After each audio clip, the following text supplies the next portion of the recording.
respected 𝗦𝗁𝗂 sir, 𝗦𝘁𝗂 sir, 𝗦𝗂𝗿 madam, Dr.Satav sir, and all of you. I'll finish my topic as early as possible. I know that we are running late of the time. First slide, please. So it's a very vast topic to cover all the interpretation of different biochemical tests which are done in the laboratory. I'll try to finish most of the commonest tests which are done regularly, and I'll not go in much more details. So we'll be covering about diabetes, the lipid profile, LFT and RFT. So the most important thing which as a clinician you should go through the things where the lab which you are referring are, whether that lab is doing the quality control properly. Secondly, whether it is participating in different EQUAS programs. Mostly all of the labs are under CMC 𝗦𝘁. Then whether ST of all the tests are within a range, and whether that lab is maintaining the LG chart. So these are the things which you can question to a pathologist whether they are maintaining or not. Today, it's an era of a dry chemistry, where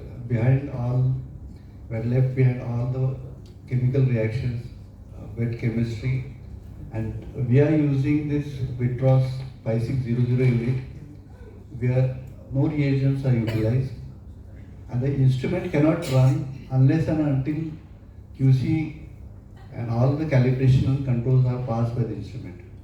So it is mandatory for the lab to run all these tests regularly, either twice a day, and higher levels and the lower levels. I'll just briefly cover the pre-analytical errors which are very important, which can be avoided in the collection of the samples. The most important thing is sample inadequacy. Right from hemogram, biochemistry and all the sugars, the samples are inadequate.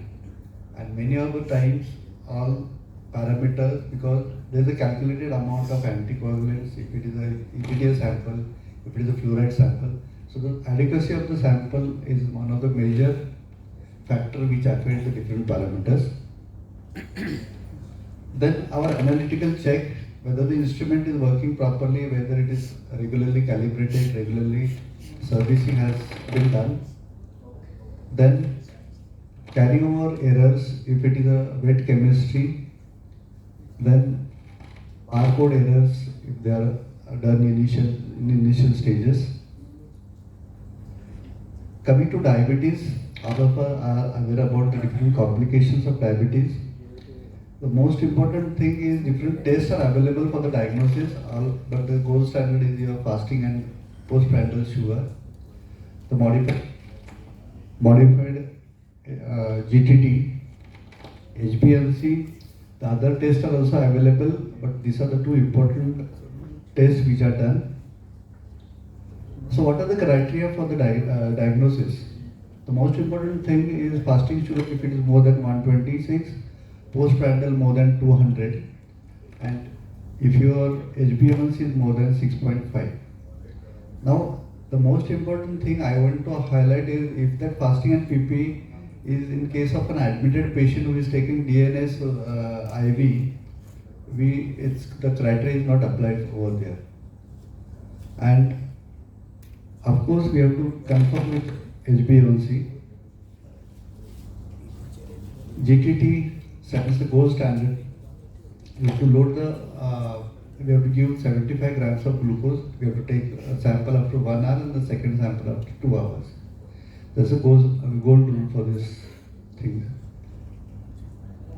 Again, while interpreting the reports, the most important thing is which method are used to perform glucose, which instruments are which are used for this thing, and then you have to see for the values of the patients. According to WHO nowadays, they don't recommend to do urine sugar for fasting and PP.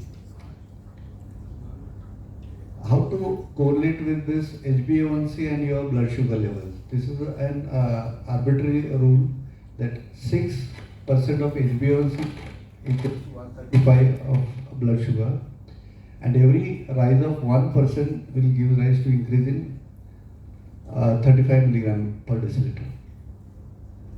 So the most important thing is a good control of the diabetes, that HbA1c should be maintained between 5.7 to 6.5, but most of the time it is on the higher side.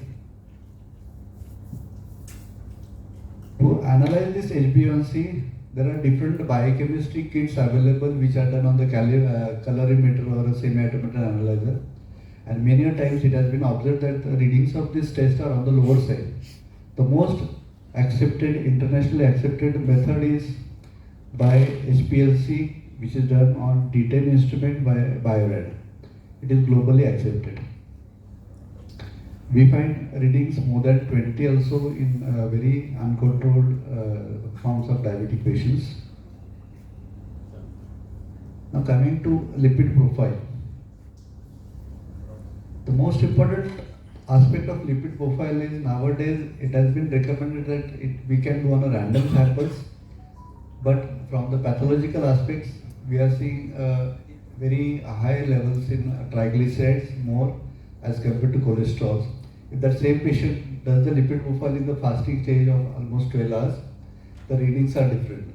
So still today we recommend that it is better to get this lipid profile done in the fasting stages.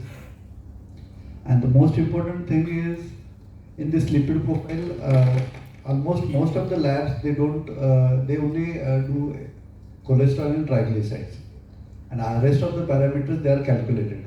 So you have to go through whether that HDL is calculated or whether it's estimated in that lab. I'm just hurrying up because we are late. Coming to liver function test, the most important aspect is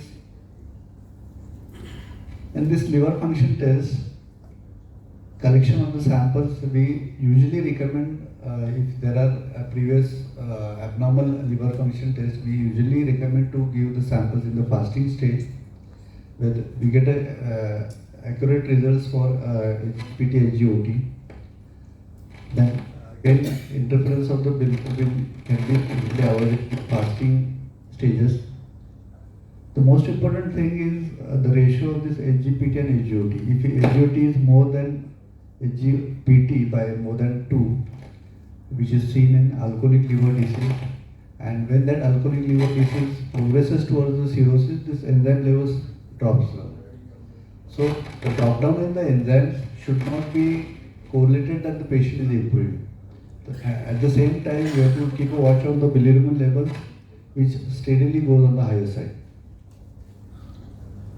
So these are the things about the liver function test. Again, for all these biochemical tests, I would like to highlight that maintenance of the cold chain, 8 to 10 degrees Celsius, transportation of the samples from the wards to the lab, or from the clinic, or from the referral lab to the main laboratory, has to be done with the maintenance of this cold chain. Coming to kidney function test, many a times we have observed that some patients report their creatinine. I like to focus on points.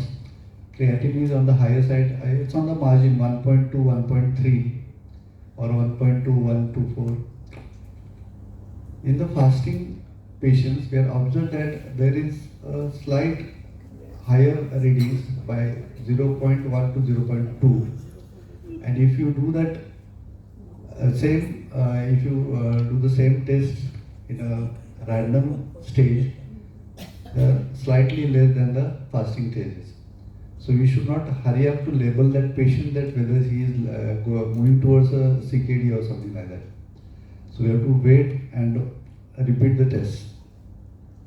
Again, blood urea, uric acids, if these samples are kept on the room temperature, definitely we are going to get the higher readings of these patients depending upon the duration for which they are kept outside. Along with this test, the most important is your GFR. We have to keep the monitor of the GFR. Nowadays, very few patients undergo for the GFR, but 60 to 120 is recommended range for the GFR, and it's one of the easiest way to confirm whether the kidneys are functioning properly or not. So I tried to cover very simple and the basic aspects of the interpretation of biochemistry test reports, and the take-home message is proper selection of laboratory, repeated confirmation of the abnormal errors before labeling any diseases is very much important. Once again, thank you everyone for listening, and thank you all managing committee for your support for our